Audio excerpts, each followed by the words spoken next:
When you went back through the offseason and evaluated your guys, I know you guys break it down every single play, sometimes 2 or 3 times. Did you get what you needed out of that group up front last year? Well, I mean, you saw a group that was progressing. I think there was things that you saw get better through the course of the year. It was easier to watch the film from the second half as they came up in cut-ups than it was at the beginning. You kind of realized the progress that we made.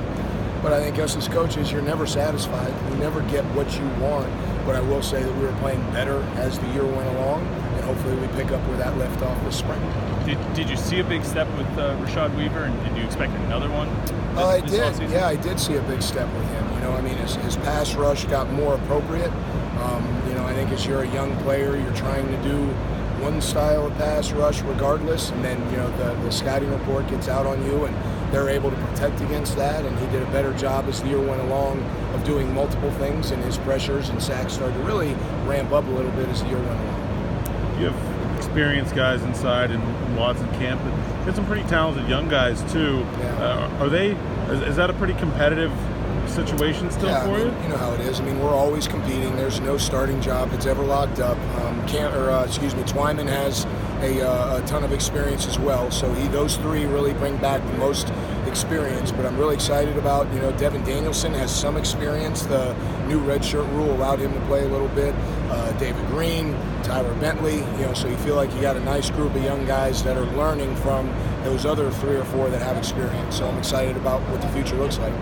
Tackles have different roles and different jobs. They're not always going to put up big numbers. But do you think with the 2 older guys that you have in the middle, are they the type of players that you think can put up some stats, can get in the back and make some plays? I think they're the type of players that fit what we do here. You know, we're a vertical attack type of defense, meaning we're working on getting up the field, and you know, we're not as much. You know, some teams play a 3-4 and kind of are more sideways gap maintenance type of team.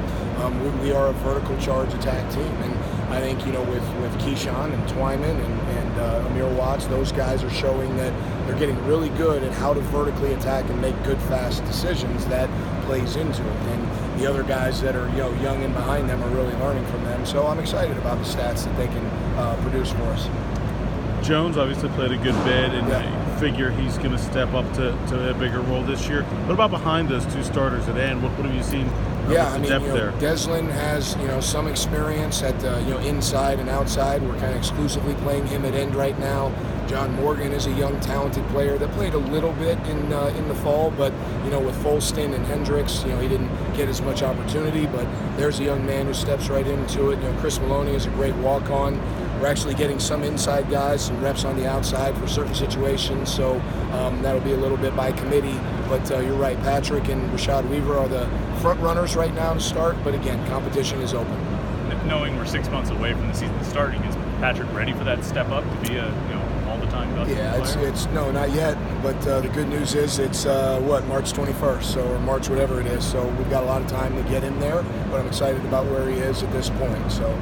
He seemed to make plays last year in some of the limited opportunities. I mean, did he show you flashes during the season? Without question. You know, one play comes to mind against Notre Dame. He had a really nice physical play where he didn't actually make the tackle, but he kind of made the tackle for the other guy. That's when we started seeing him make full-speed decisions, change the line of scrimmage, which is the first job for us, is to reset the line of scrimmage in their backfield. I started seeing signs of him do that, and it just kind of went along from there, and his role and his reps went up from there, so I'm excited about where he is. Sorry, you already asked okay. This, you know, last year, this was a point of depth for your group with this team. You still feel that way, that it's a pretty deep group? Well, I've learned over the years it has to be. There's no choice, and you know, I made the mistake early in my career of not training for depth, and you have to. You've got to have a minimum, in my mind, of 4 tackles and 4 ends ready for every game. You know, things happen. This is a collision sport, so that means you're going to have 5 or 6 trained and ready, so that if something happens, those guys that maybe are below the 4th spot, so to speak, can move up into that position or that role. So, you know, we've got a long way to go. We're in practice for spring ball, but I feel like we have the opportunity to really build some quality depth by the time it's game time in September.